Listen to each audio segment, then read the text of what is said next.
aujourd'hui on va parler de notre peau et plus précisément de comment en prendre soin au quotidien, de toutes les petites choses qu'on peut faire pour améliorer déjà un petit peu sa peau. Alors celles qui ont des problèmes, enfin des gros problèmes de peau, forcément ça va pas résoudre tous vos problèmes, mais déjà ça peut faire que du bien et ça peut déjà aider un petit peu quand même. Alors je vous ai donc fait 10 points, les 10 points pour moi qui sont primordiaux pour prendre soin de notre peau, et donc on y va, c'est parti.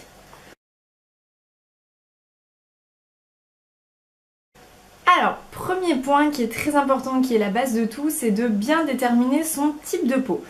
Alors, déterminer son type de peau, ça veut dire déterminer si vous avez une peau sèche, si vous avez une peau grasse ou si vous avez une peau mixte. Après, il y a différents types de peau mixte, mais bon, on va pas se lancer dans l'histoire. Mais en tout cas, c'est les 3 principaux types de peau importants à savoir. Donc c'est pas toujours facile de déterminer son type de peau soi-même, il y a des gens qui ont des peaux un petit peu compliquées, surtout les gens qui ont des peaux mixtes, c'est pas toujours évident. Donc le plus simple c'est d'aller voir son esthéticienne, de prendre un rendez-vous et de lui demander de vous faire un diagnostic de votre peau. Donc elle pourra vous dire quelle est votre peau, comment elle réagit, si vous êtes donc une peau mixte, une peau grasse, une peau sèche. Elle va tout vous dire et donc comme ça vous serez fixé et vous saurez quel produit ensuite utiliser. Après le type de peau, il y a l'état de peau qui est aussi super important. L'état de peau en fait c'est quelque chose qui n'est pas forcément permanent comme votre type de peau qu'on peut résoudre entre guillemets on va dire. Donc ça va être par exemple une peau déshydratée, une peau sensible, une peau mature, c'est-à-dire les peaux qui commencent à avoir des rides. Voilà, donc ça c'est l'état de peau. Donc ça faut le savoir aussi puisqu'on peut avoir une peau grasse mais avoir une peau sensible par exemple. Donc c'est deux choses qu'il faut savoir, c'est quand même important. Donc voilà, donc ça c'est le premier point et c'est la base de tout, c'est le plus important de déterminer votre type de peau et votre état de peau.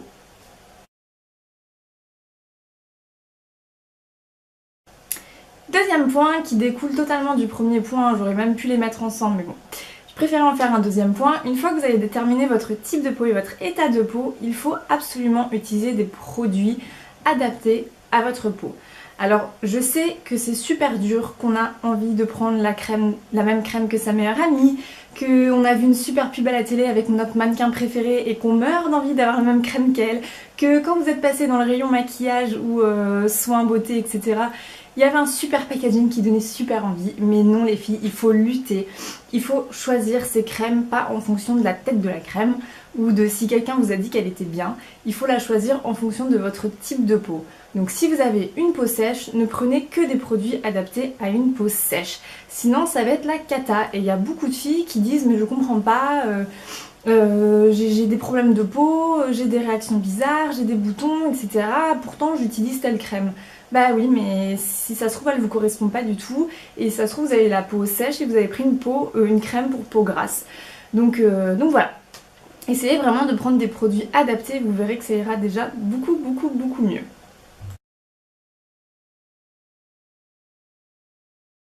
Troisième point qui est primordial aussi, c'est de bien s'hydrater votre peau. Alors comme vous savez tous, notre corps pour vivre, il faut qu'il ait de l'eau, il faut qu'on boive. Et bien la peau c'est pareil, pour qu'elle puisse vivre correctement, il faut qu'elle boive et donc qu'elle soit hydratée. Donc n'hésitez pas à vous hydrater à fond, déjà faites-le matin et soir, c'est déjà top. Après surtout faites-le quel que soit votre type de peau, c'est-à-dire qu'il y a beaucoup de filles qui ont des peaux grasses et qui disent non mais j'ai déjà la peau luisante, j'ai la peau qui colle, j'ai la peau grasse et tout, donc je vais pas en plus mettre une crème hydratante, ça va être la cata. Faux, totalement faux. Même si vous avez une peau grasse, il faut vous hydrater la peau, ça vous rendra pas la peau plus grasse, ça n'a rien à voir le gras et l'hydratation. Donc vraiment ça c'est très important pour avoir une peau saine et resplendissante, de vraiment se l'hydrater au top. Donc prenez une crème hydratante qui vous correspond et mettez-en matin et soir et ça sera déjà un bon point.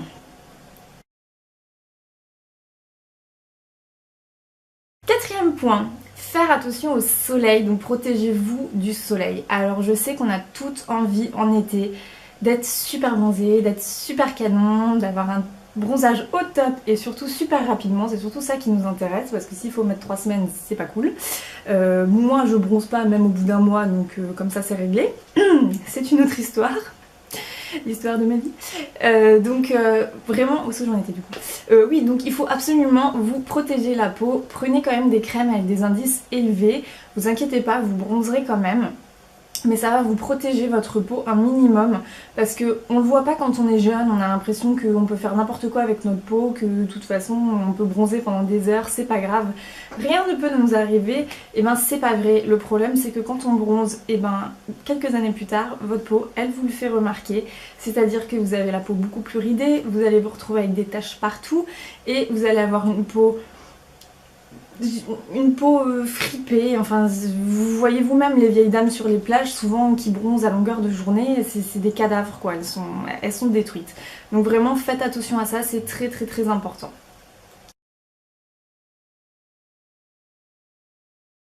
Cinquième point, et ça c'est mon cheval de bataille, c'est de bien se démaquiller tous les soirs. Les filles, je vous en supplie, n'allez plus jamais vous coucher avec votre couche de maquillage, que vous soyez allé en boîte avant, que vous ayez vu votre petite amie, que vous soyez allé au resto, qu'il soit 6h du mat, 7h du mat, je m'en fous.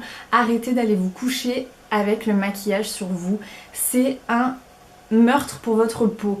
La nuit, votre peau, elle a besoin de respirer, elle se régénère, les cellules se régénèrent, les cellules se recréent, voilà. La nuit, c'est un bouillon dans vos cellules, donc il faut absolument que votre peau soit nette et propre et avec rien dessus. Donc vraiment, faites l'effort, même s'il est très tard. Je sais que moi, je suis très couche-tard et que souvent, j'ai une flemme pas possible de me démaquiller, mais je me force absolument parce que, de toute façon, je le vois, je dois peut-être aller oublier le faire. Je dois peut-être le faire aller une fois ou deux par an où je me dis ah merde je me démaquille pas, je suis trop fatiguée ou si je suis malade ou quoi. Et de toute façon le résultat le lendemain matin je le vois, j'ai la peau complètement desséchée, j'ai des plaques, j'ai des boutons, j'ai l'impression que ma peau elle a étouffé toute la nuit. Donc vraiment c'est très très important. Et vous démaquillez pas juste genre je prends mon coton, ça y est, c'est fait. Non, non, non, démaquillez-vous jusqu'à ce que votre coton soit propre. Alors je sais que c'est très dur, mais au moins jusqu'à ce qu'il n'y ait quasiment plus de traces dessus.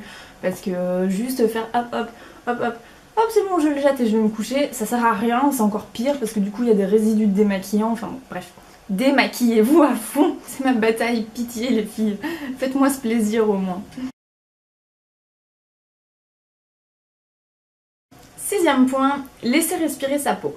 Alors, essayez de vous octroyer, en dehors de la nuit bien sûr, un moment dans la semaine, une après-midi ou une matinée, ou moi je sais que souvent c'est le dimanche, où vous ne vous maquillez pas du tout, vous mettez votre petite crème hydratante et vous laissez respirer votre peau. Ça peut que lui faire un bien fou. Elle en a besoin et surtout si vous avez des petites imperfections, des petits boutons, ça lui fera du bien. Les petits boutons vont sécher à l'air libre, il n'y aura pas de couche de maquillage dessus. Donc essayez vraiment de vous trouver un moment dans la semaine pour, voilà, pour rester un peu naturel. Ça fait pas de mal, ça n'a jamais tué personne. Hein. Même si on sort promener le chien ou qu'on va se balader un dimanche, on n'a pas forcément besoin d'avoir la couche de maquillage.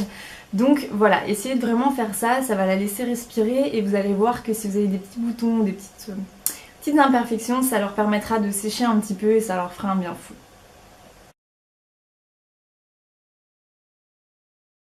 Septième point, bien nettoyer ses pinceaux. Alors c'est vrai que c'est quelque chose on n'y pense pas souvent, mais les pinceaux c'est un nid à microbes. C'est-à-dire que si vous avez une imperfection et que forcément on passe son pinceau dessus, on remet le pinceau dans le pot à crayon et qu'est-ce qu'on fait le lendemain? On reprend son pinceau et on en refout partout. Donc en fait on se tartine de bactéries. Donc c'est long à faire de nettoyer ses pinceaux, moi je sais que c'est un truc que je déteste faire, j'ai pas la patience, mais il faut quand même essayer de le faire assez régulièrement, le faites pas tous les jours, c'est trop long, c'est pas possible, mais voilà, un dimanche où vous vous ennuyez ou un soir où vous avez rien à faire, vous prenez vos pinceaux et hop, vous leur faites un petit nettoyage de printemps et ça sera déjà pas mal. Ou alors vous pouvez acheter chez Sephora, ils ont des petits pchits qui nettoient déjà vos pinceaux au quotidien, il n'y a pas besoin d'attendre que ça sèche et ça tue déjà un petit peu les bactéries. Donc essayez de penser à ça, c'est vrai que moi j'y pense pas souvent non plus, mais il faut, c'est important. Huitième point, faire des gommages. Alors ce point il est important et en même temps je suis un peu contre, enfin non je suis pas contre mais disons que c'est très important de faire des gommages parce que ça enlève les cellules mortes de votre peau et du coup vous aurez forcément une peau qui respire mieux et une peau plus claire, plus resplendissante. Mais parce qu'il y a un mais. Le problème c'est que souvent derrière les produits de gommage, derrière tous les produits d'ailleurs, la phrase type qu'on retrouve partout c'est à utiliser 1 à 2 fois par semaine. misère. Oui, on peut le faire 1 à 2 fois par semaine pour des filles qui ont des peaux normales, absolument pas sensibles et qui n'ont aucun problème de peau. Et encore. Mais c'est beaucoup trop. Ils vous mettent ça pourquoi? Ils vous le mettent pour que vous finissiez leur produit le plus tôt possible et que vous alliez en racheter un nouveau le plus tôt possible. Mais après, ça c'est à vous d'adapter votre gommage à votre type de peau. C'est-à-dire que je vous prends moi en exemple. Je fais un gommage environ tous les 1 fois par mois ou 2 fois par mois, à peu près. Voilà, donc c'est pour vous dire, c'est très loin du 1 à 2 fois par semaine. Je sais que moi, si je le fais 1 à 2 fois par semaine, je suis juste plus là pour vous faire des vidéos, j'ai plus de peau, je suis décédée. Voilà, donc vraiment faites attention à ça. N'appliquez pas toujours ce qu'il y a écrit derrière les paquets et vraiment essayez de vous faire des gommages régulièrement, mais en faisant attention à ce que ça n'abîme pas votre peau. Et petite note pour les peaux grasses, souvent quand on a la peau grasse, on a envie de l'exfolier à fond, on a envie de se décaper la peau et c'est pas bon du tout. Là c'est pareil, ne le faites pas non plus trop souvent votre gommage parce que le problème c'est que les peaux grasses, c'est des peaux qui, plus on les décape et plus on les irrite, en fait plus elles produisent du sébum. Donc en fait ça va faire l'effet totalement inverse de ce que vous recherchez, vous allez avoir une peau encore plus grasse. Voilà, la cata.